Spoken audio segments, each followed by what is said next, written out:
క్వశ్చన్కి ఒక చిన్న సప్లిమెంట్ సార్ ఇక్కడ డెస్క్ జర్నలిస్టులు ఫీల్డ్ జర్నలిస్టులు అని చెప్పి రెండు రకాలైనటువంటి జర్నలిస్టులు ఉన్నారు సార్. గత కొద్ది రోజుల నుంచి డెస్క్ జర్నలిస్ట్ సోదరులు చాలామంది మాకు కూడా అక్రిడేషన్ ఇవ్వాలనేటువంటి మాట చెప్తా ఉన్నారు సార్ చాలామంది. మరి ప్రభుత్వం సానుకూలంగా స్పందిస్తే బాగుంటుంది సార్. దాంట్లో రెండోది ఏంటంటే సార్, ఈ అక్రిడేషన్ కార్డ్ అనేది ఒక హోదాగా కోరుకుంటా ఉన్నారు సార్. కానీ అక్రిడేషన్ కార్డు వల్ల ఏం జరుగుతుంది అనేది ఇప్పటి వరకు చాలామందికి తెలుస్తలేదు సార్.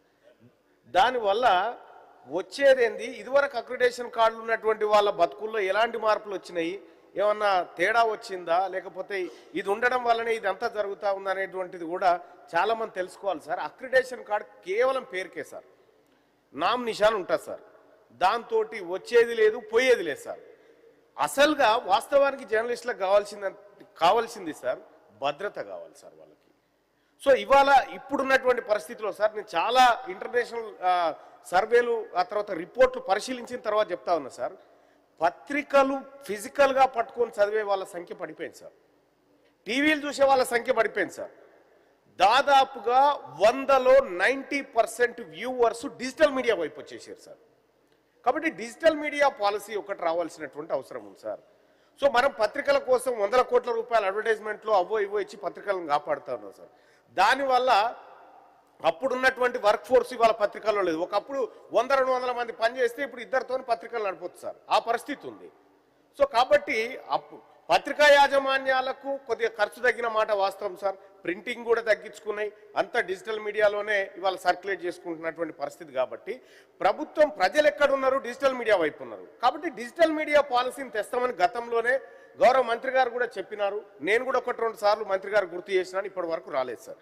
అదొకటి సార్. నిజంగా జర్నలిస్టులకు కావాల్సింది సార్ హెల్త్ కార్డులు కావాలి సార్. అవి హెల్త్ కార్డులు అంటే మనం సూచించినటువంటి దవాఖాన కాడ పోయి చూపించుకొని ఆన్నే చూపించుకోవాలి, ఆన్నే సూదిబంద్ వేసుకోవాలనేది కాకుండా సార్. సో ఇవాళ ఎట్లాగో ఆరోగ్యశ్రీ 10 లక్షల వరకు ఇస్తా ఉన్నాం సార్ మనం ప్రభుత్వం నుంచి.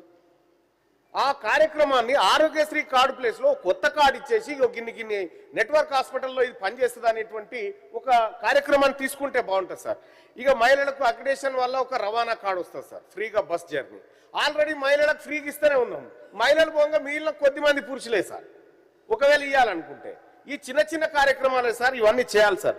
అలాగే సార్ ఇంకొకటి సార్, నిజంగా కొంతమంది జెన్యున్గా పనిచేస్తున్నటువంటి జర్నలిస్టుల మీద బెదిరింపులు, దాడులు ఇవన్నీ జరుగుతూ ఉన్నాయి సార్. రక్షణ కోసం రాష్ట్ర ప్రభుత్వం వాళ్ళకు అండగా ఒక పాలసీని తీసుకురావాలి సార్. నాట్ ఓన్లీ జర్నలిస్టులు కాదు సార్, అడ్వకేట్లను కూడా రోడ్ల మీద చంపినటువంటి చరిత్రలు నిర్ణయాలు ఉన్నాయి సార్. సో జర్నలిస్టులు నిజాయితీగా పనిచేసేటువంటి జర్నలిస్టులు ఎవరైతే ఉన్నారో వాళ్ళకు రక్షణ కల్పించాల్సినటువంటి బాధ్యత ప్రభుత్వం మీద ఉంది సార్. అలాగే చిన్న చిన్న పత్రికలు పెట్టుకొని ఇప్పుడు యూట్యూబ్ ఛానల్స్ తర్వాత డిజిటల్ ప్లాట్ఫామ్లు పెట్టుకున్నటువంటి వాళ్ళ పట్ల రాష్ట్ర ప్రభుత్వానికి ఉన్నటువంటి ఆలోచన ఏంది, వాళ్ళ పట్ల ఏమైనా ఈ రాష్ట్ర ప్రభుత్వం ఆదాయపరంగా వాళ్ళకి ఏమైనా మార్గాలు తీసుకొచ్చే అవకాశం ఉందా, లేకపోతే ఇక గతంలోనే ఉంటుందిగా జర్నలిస్టులకు మీడియా అంటే ఓన్లీ పత్రికలు, శాటిలైట్ ఛానళ్ళు, ప్రింట్ మీడియా అనే మాత్రం అభిప్రాయం ఉందా ఈ రాష్ట్ర ప్రభుత్వం చెప్పాలి సార్. Honourable minister.